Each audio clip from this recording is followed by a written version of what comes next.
Mga ka-explorers, kwentong may aral ulit para sa inyo.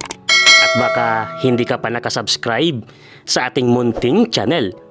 Subscribe ka na rin po para kumita rin tayo. Thank you. Bata pa lang si Janice, ay hangang-hanga na ito siya sa kabaitan ng kanyang doktor na ama. Natatandaan pa nga niyang walang araw na hindi dinudumog ng mga tao ang klinika ng kanyang ama. Dahil sa pagkamaawain ng ama niya'y, ginagawa niyang ialay ng libre ang serbisyo niya sa mga taong kapos sa pera. Pa, baka ganun na lang po ang pagbigay niyo ng libreng serbisyo sa mga taong yon. Mga kakilala mo po ba sila?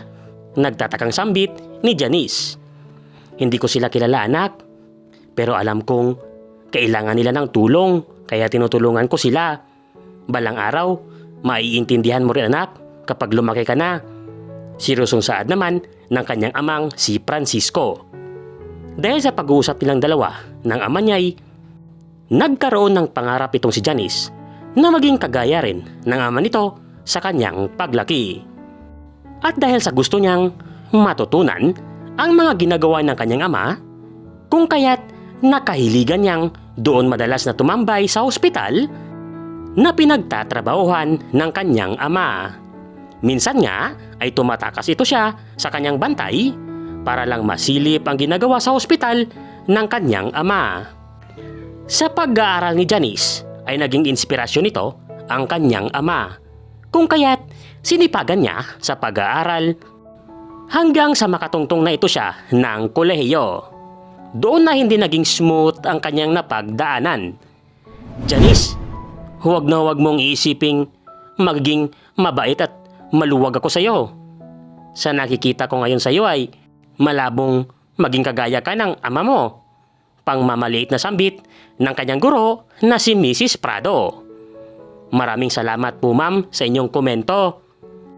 Hayaan niyo po at tatanawin ko yang isang inspirasyon na mas pagigihan ko pa ang pag-aaral. Mahinaong tugon naman ni Janice. Good. Ano pang inaantay nyo? Mag-aaral na kayo. Saad pa ni Mrs. Prado bago ito umalis. Pinangatawanan niya ni Janice ang kanyang pangarap at mas tinutukan niya ang kanyang edukasyon kisa sa relasyon. May iilan naman na nagtangkang ligawan itong si Janice. Ngunit lahat sila ay nabigulang sa kanya dahil sa pag-aaral lang nakatuon ang atensyon nitong si Janice. Hindi rin nakaligtas itong si Janice sa pangbubuli sa kanilang eskwelahan. Dahil sa pinagkaisahan rin ito siya ng iba niyang kaklaseng mga anak mayaman. Isang araw, habang nag-aaral itong si Janice sa labas ng kanilang school, tingnan mo, Brenda, ang anak ng isang mahinang doktor. Halika, puntahan natin. Sambit ni Gladys na kaibigan ni Brenda. Sige, tara. At para matigil na yung hampas lupang yan sa pagpapasikat ito sa school natin, tugon naman ni Brenda. Hoy, hampas lupa. Pwesto namin yung inuupuan mo, ha. Lumayas ka nga dyan. Sambit ni Brenda sabay tulak kay Janice. Napatitig at napailing na lang si Janice sa kanila sa sandaling yon. At agad nanilisan ang kanyang inuupuan. Hayaan mo na yan sila. Mga walang magawa yan sa buhay. Palibhasa, mga anak mayaman. Kaya akala mo kung sino kung umasta. Ani nga pala, sambit ng babaeng kumausap kay Janice. Sa pagtatapos ni Janice ng pag-aaral, ay naging katuwang niya itong si Annie at naging matalik na kaibigan. At ang nagbigay naman ng kulay sa pag-aaral niya ay ang mga kaibigan nitong si Brenda. Magkasabay ni Annie at Janice na pinasa ang kanilang board exam. Samantalang hindi naman pinalad itong si Brenda at ang mga tropa nito. Ngunit magkaiba ang landas na tinahak nila nang nagdesisyong mag-abroad itong si Annie.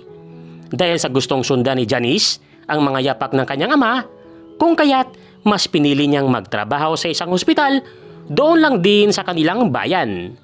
Gaya ng ama niya'y hindi rin ito kinilala sa kanilang lugar ng kapwa niya doktor dahil sa kanilang advokasya.